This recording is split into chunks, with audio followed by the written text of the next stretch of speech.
Então, pessoal, vamos falar um pouquinho sobre titulação ácido-base. Então, titulação ou volumetria, né, são métodos bem antigos, né, eles estão desde os primeiros registros, né, datam aí do século XVIII. Se passou mais ou menos quase 100 anos se desenvolvendo o instrumento principal da titulação, que é a bureta. Então, a bureta que a gente tem hoje, a versão dela, ela foi desenvolvida aí basicamente em 1850. Né? Então são métodos que a gente chama de métodos clássicos, são baratos, são rápidos, né? Principalmente se você tiver um número pequeno de amostras, né? Se você tiver um número muito grande, talvez compense fazer uma instrumentação. Né?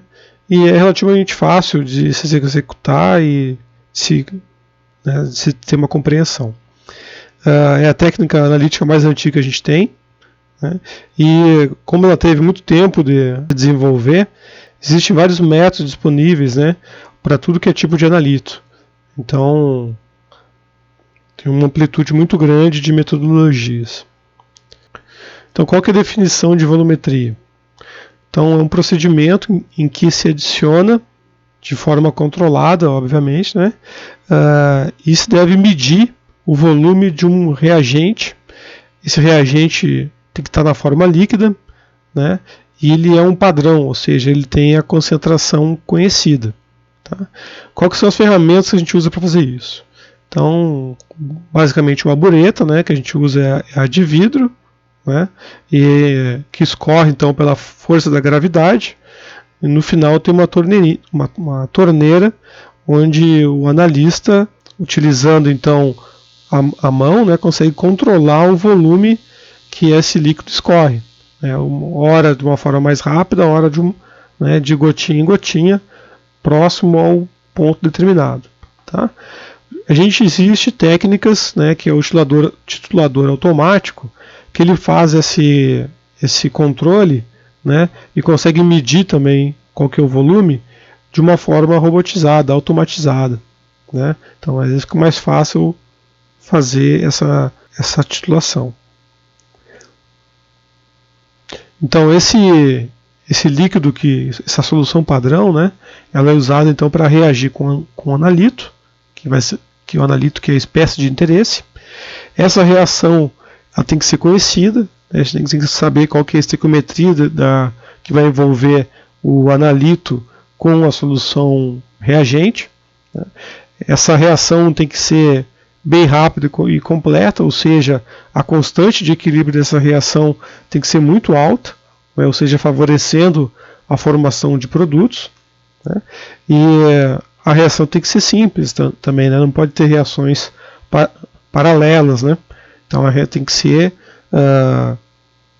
padrão, analito, né, formando um produto de uma forma bem rápida. Então essa solução vai ser adicionada até um determinado ponto final, né, para a gente obter então o valor da concentração desse analito. Bom, esse ponto final, inicialmente, né, ele tinha que ser uma alteração visual. Né? Então, quem era o detector era o analista que estava fazendo a titulação. Então, tinha que ter alguma perturbação no sistema que ele pudesse identificar e parar a adição do titulante e aí medir qual que foi o volume adicionado.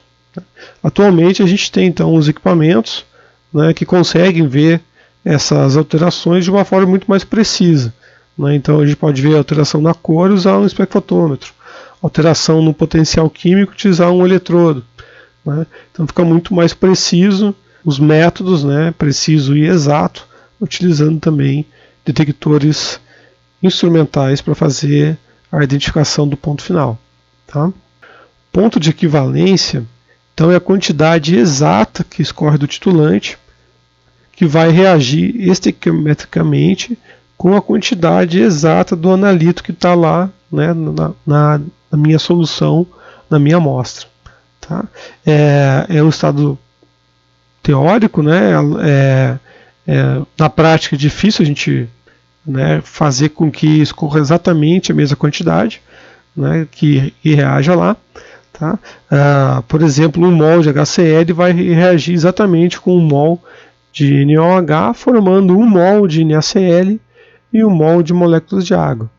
Tá? Então essa proporção que é o ponto de equivalência, certo? Só que na realidade, para eu observar a variação lá que ocorre visual, não é exatamente igual ao ponto de equivalência. Né? Quando ocorre a variação visual, a gente chama de ponto final. Né? Então esse ponto final vai geralmente ter um excesso do meu titulante, né, que vai causar essa perturbação em outro, né, num indicador, e aí a gente pode ter então essa visualização e aí parar a adição do titulante. Tá? Então existe naturalmente um erro nessa titulação, que então o erro da titulação é igual ao volume do ponto final menos o volume no ponto de equivalência. Tá? Então quanto maior essa diferença, maior vai ser o seu erro. Idealmente ela tem que ser muito próxima, o seu ponto final tem que ser muito próximo ao ponto de equivalência para você ter um erro bem pequenininho. Tá? Bom, o que a gente viu até agora foi os princípios básicos de qualquer volumetria. Tá? Agora vamos entrar então no específico da neutralização. O que é a neutralização, né? Volumetria ou titulação de neutralização? Neutralização especificamente envolve a reação de um ácido com uma base. Né? Então a gente vai ter aí nosso analito sendo ou ácido ou base. Tá? E o nosso titulante, que é a solução que vai estar, solução padrão, né? Que vai estar na boreta, ela também então vai ter que, como ela vai reagir com esse ácido base, ela também vai ser um ácido ou uma base. Tá? Então, como a gente vai trabalhar agora nessa primeira ideia aqui em meio aquoso, né, então eu vou neutralizar, né, nessa reação de neutralização, vai ocorrer entre o íon hidrônio, né, que a gente viu que é a mesma coisa que o H+, tá, mais uma hidroxila formando água, certo? Então essa reação vai ser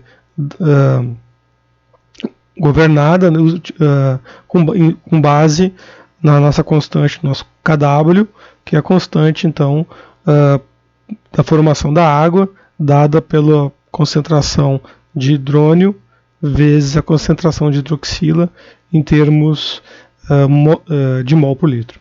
Tá? Sempre que a gente vê aqui então a reação de um ácido com uma base, a gente vai ter a formação de um sal, né, e a água. Esse sal, como a gente viu, ele pode ter um caráter, né, ácido ou base. Então, somente para ácidos fortes e bases fortes, a gente vai ter uma solução que acontece um ponto final em pH 7. Então, né, no ponto de equivalência, a gente tem que a relação entre o número de mols do analito e do titulante, eles ficam iguais, né? Então eles obedecem à relação estequiométrica, tá? Não necessariamente iguais, né? Porque a relação estequiométrica pode ser 1 para 2, 1 para 1, 1 para 3, né? Então quer dizer só que o número de mols foi atendido, né? Então o número de mols do analito neutralizou completamente o número de mols do titulante, obedecendo à relação estequiométrica, tá? Ou seja, não há excesso de nenhum deles, né? Ocorreu então a equivalência. Dessa relação de número de mols, né? Então o número de mols é simbolizado pela letrinha, podemos dizer pela letra grega nu, né? Ou N minúsculo, né? Que é basicamente a mesma coisa. Lembrando que N no maiúsculo, ou letra N maiúsculo, é a constante de Avogadro, né? Que é o que define a quantidade de qualquer coisa, né? Que é 6,02 vezes 10 a 23, né? Moléculas, átomos e etc. Tá? Então, aqui o nosso número de mols, né, ele dá origem então a outra relação muito importante, muito utilizada, que é o famoso CV/CV, né? Então, dessa relação mols com mols, né, N com N, realinhando ela, né, porque o número de mols, né, também pode ser escrito como CVCV. Por quê? Porque se a concentração for dada em mol por litro, né, mol por litro, certo? E multiplicarmos pelo volume dado em litro, certo? Então você corta litro com litro e a resposta é mol. Então quando eu falo CVCV, nada mais é do que eu estou dizendo que mol do analito, né, vai ser igual aos mols do titulante, tá? Certo? Então nada mais é do que a mesma relação reescrita, certo? A gente usa também bastante o CVCV, né, para fazer diluições de soluções. Então, por exemplo, uma solução concentração 1 vezes volume 1 vai ser igual a concentração 2 vezes volume 2. Tá? Depois a gente vê isso com mais detalhes. Então, pessoal, na prática, como funciona essa relação CVCV? Quando você vai fazer uma titulação, o objetivo é justamente determinar a concentração do teu analito, né? Então, desses 4 parâmetros, o primeiro, ele é uma incógnita, né? A gente não sabe qual que é a concentração do nosso analito, tá? Quando quando a gente atinge ali o ponto final e obtém, por exemplo, né, a observação de uma cor, né, aqui no nosso Erlenmeyer, identificando o ponto final, a próxima coisa que você vai fazer é observar qual que é o volume que escorreu da bureta. Tá? Então o volume começa lá do zero lá em cima, né? Vai descendo. Então nesse caso aqui a gente tem que o nosso volume está entre o 34 e o 35, né? Então deu 34 ml, certo? E depois, então cada risquinho aqui, ó, corresponde a 0,1 ml. Então 34.1, .2, .3, .4, .5, né? 34.5, 34.6. Então, chegou até ao 34.6, né? Aí você vai ter que estimar ali, certo? Então, você vai colocar aqui o que você achou, né? Certo? 34.5, e aí vai estimar entre o 34.5 e o 34.6. Talvez aqui 34.58, ou talvez 34,60, tá? É uma possibilidade, tá? Mas é importante que você coloque duas casas aqui depois da vírgula, tá? Esse resultado vai ser em ml, certo? Bom, observando aqui, então você conseguiu achar a concentração do teu titulante, você conseguiu encontrar o volume do teu titulante, certo? Então esse parâmetro aqui você já encontrou pela bureta, tá? Então volume medido na bureta. A concentração do teu titulante, que é essa solução que está dentro da bureta, né, ela é obtida previamente da análise, certo? Então antes de você fazer a análise, você faz a padronização dessa solução, certo? Você torna então essa solução uma solução de concentração conhecida, tá? Então essa solução do titulante, ela tem que ter uma, né, não adianta você ter 4 parâmetros aqui, 4 algarismos significativos, se a tua concentração do teu titulante é 0,1, não vai adiantar nada, tá? Então a concentração do teu titulante, ela deve ser obtida por padronização e geralmente, né, ela tem 4 casas decimais, tá? Por exemplo, 1, 2, 3, 4 molar, tá? Então aqui você tem 4 algarismos significativos e aqui na tua bureta também, certo? Então não tem prejuízo aqui na tua análise, certo? Então idealmente, né, você faz essas medições. Então aí você vai ter também a concentração do teu titulante, tá? O volume do teu analito, né, na verdade o volume da tua amostra, tá? O analito está solubilizado na tua amostra. O volume da tua amostra é obtido pela pipeta volumétrica, é o quanto que você pegou da tua amostra, certo? Então você pegou aí 10 ml da amostra, 15, 20, 3. Esse volume que você pegou da amostra, você vai colocar aqui, certo? Observa que se você colocar aqui o volume da amostra em ml, perdão, o volume da amostra em ml e o volume do titulante em ml, né, a hora que você for fazer a relação concentração do analito igual à concentração do teu titulante, volume do titulante dividido por volume da amostra, certo? Se o volume do titulante estiver em ml e o volume da amostra também em ml, você pode, né, cortar os dois. Então ml por ml, corta, fica a concentração em mol por litro, concentração do titulante, e a tua concentração da tua amostra vai ser dada, né, concentração do teu analito na amostra vai ser dado em mol, tá? Então 1 mol é simbolizado por, né, mol por litro. Não se usa mais essa relação aqui, mol barra L, tá? Isso aqui é informal, não é cientificamente, não se deve usar essa barra aqui. Então, na medida do possível, tente evitar essa simbologia aqui. Ou M maiúsculo, tá? M maiúsculo simboliza então mol por litro. Aqui a gente fala molar, certo? Então, se você sempre tem que fazer os cálculos utilizando as relações molares que obedecem à estequiometria. Nada de deixar percentual, né, ou grama por litro, etc., que não é estequiométrico e vai dar erro aí no teu cálculo, certo? A gente tem dois tipos de titulação, basicamente, né, conforme o procedimento, a forma que ela é conduzida. A mais comum é a titulação direta, onde você pega então o teu titulante e, né, reage diretamente com a tua amostra. O titulante vai na bureta, né, e a amostra no Erlenmeyer. E você tem ali, na hora que chega o teu ponto final, você identifica e faz os cálculos, certo? Já a titulação de retorno, né, ou retrotitulação, já é um pouquinho mais complicado. Por quê? A titulação retro de retorno, ela utiliza duas soluções padrão, certo?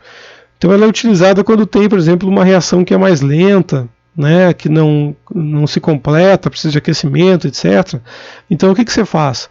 Primeiro você reage, né, o teu analito com uma solução padrão, né, que vai em excesso, certo? E aí ele vai reagir, vai demorar um tempo e como tem um outro reagente que está em excesso, esse reagente em excesso vai sobrar na solução. E aí você vai titular esse reagente que está em excesso, né? E aí você vai encontrar então o número de mols que sobrou desse excesso, tá? E aí, como você tinha, né, conhecia o número de mols que foi colocado em excesso, você faz um balanço aí de quantidade, né, e acha a concentração da tua amostra. Vou falar melhor depois disso com exemplo, tá? Mas é uma relação, é uma titulação um pouquinho mais trabalhosa, tal, né? Mas ela também tem resultados bem apreciáveis, certo? Um exemplo dela é o método de Kildon, né, que foi desenvolvido lá em 1800, né, final de 1800, né, e até hoje, né, é um método muito confiável para a determinação de nitrogênio em diversos tipos de amostras orgânicas, né. Nessa aí a gente envolve também uma reação, uma retrotitulação. Soluções padrão, né. Então a solução que você vai reagir com o teu analito, né, ela tem que ter então a concentração conhecida, né. Antigamente se chamava isso de título, que deu origem ao termo, né, titulação, né, e a medidas de títulos, né. E então para essas soluções que a gente vai usar no laboratório, né, principalmente ela tem que ser estável, né. Se você vai ter uma solução que vai toda a tua arquitetura, né, teu procedimento de quantificação vai ser feita em função dela, ela tem que ser estável, né, certo? Ela tem que, obviamente, reagir rápido com o analito, né, completamente, como qualquer outra reação química utilizada em titulação, tá? Na neutralização especificamente, a gente usa bastante os ácidos e bases fortes, né, como solução padrão, certo? Porque elas são, né, como a dissociação ela são eletrólitos fortes, né? Tudo ele está bem deslocado para o sentido dos produtos, então o meu ácido está totalmente dissociado, ele vai reagir rapidamente, né, com a minha amostra, tá? Exemplo disso, né, são, por exemplo, o HCl, o ácido perclórico, né, o ácido sulfúrico e as bases como NaOH e KOH. Padrão primário.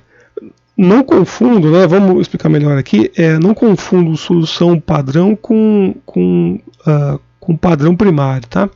Então, por exemplo, o NaOH, né, aqui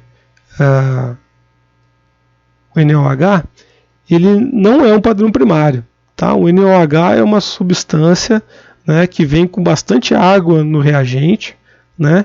E a hora que você vai pesar o NaOH, ele é altamente higroscópico, ele absorve bastante água. Você mal está terminando de pesar, ele já está né, quase no estado líquido, né? Dependendo da umidade do laboratório, né? Você vai ficar no becker lá, vai ter só uma água no final e é vendido na forma de lentilhas, né, pequenas partículas, e daí ele acaba se liquefazendo todo, certo? Então ele não é um padrão primário, porque ele não é estável na umidade do laboratório, certo? Só que uma vez, né, preparada a solução, ela tem um bom tempo de estabilidade, certo? Então, ela, né, se a gente manter ela em vidro, certo? Ela vai acabar se degradando, né? Ela reage com vidro. Então, para ter o NaOH estável, a gente precisa deixar ele em soluções de polietileno, solução de plástico, né? Que ele não agride. Então, obedecendo algumas condições, a gente tem aí uma solução estável por bastante tempo, 3 meses, por exemplo. Tá? O HCl é a mesma coisa. O reagente HCl ele é fumegante, né? Ele é uma solução saturada de HCl em água. Então, na hora que você abre o reagente, você faz isso na capela, você já vê, né, ele fumegar, né, saindo os gases dele. Então, ele não é estável também, certo? Se deixar uma solução de o ácido concentrado, né, o reagente, ele vai perder muito do teor dele, né? Só que uma vez preparada a solução, diluída, ela é estável por muito tempo, né? Mais de anos, se não ocorrer evaporação da água, né? Antigamente se vendia, né, ampolas, né, de solução padrão, aquilo tinha, né, 5 anos, 6 anos, né? A ampola era lacrada, né? E ali você conseguia, né, quebrava a ampola e diluía ela para 1 litro, certo? E a solução era altamente estável, certo? Inclusive vinha da Alemanha essas soluções padrões aí no início, né? Eu cheguei a fazer aula com essas soluções. Então o padrão primário já é diferente, ele é o reagente, certo? Então eu consigo armazenar ele por um tempo, né, bem longo. Então as características do padrão primário, ele tem que ter uma alta pureza, né, porque se ele for impuro, você vai pesar uma massa e não vai ter aquele número de mols que você quer, né? Então a pureza dele tem que ser essencial, certo? Ele pode ser higroscópico? Idealmente não, certo? Mas você pode secar ele, né, se ele for higroscópico. Geralmente alguns padrões a gente seca ele a 105 graus, né, por 2 horas, 3 horas, para garantir que ele não pegou umidade. E aí a hora de pesar é mais rápido. Além deles ter uma pureza, ele não pode ter água, porque se ele tiver hidratado, ele não vai ter aquela, né, você está pesando água, tá? Ele tem que ter, idealmente, tem uma alta massa também, certo? Por quê? Porque se você tiver uma alta massa, né, o número de mols é igual o número de mols é igual a massa pesada dividido pela massa molecular dele. Então a massa em gramas, né? Certo? Então, número de mols do teu composto é igual a massa dividido pela massa molecular do teu composto. Então a massa é dada em gramas, certo? E a massa molecular gramas por mol na menos 1, certo? Então você corta, o mol vai lá para cima, né? Então o número de mols é igual a massa em gramas dividido pela massa molecular do teu composto. Se o teu composto, né, você pesou, por exemplo, 10 miligramas e o teu composto tiver uma massa molecular pequena, né, você vai ter um erro muito grande aqui no número de mols, né? A balança vai vai gerar um erro bem grande. Agora, se você tiver uma massa molecular alta, né, o número de mols, a hora que você divide, né, você vai ter um número de mols pequeno.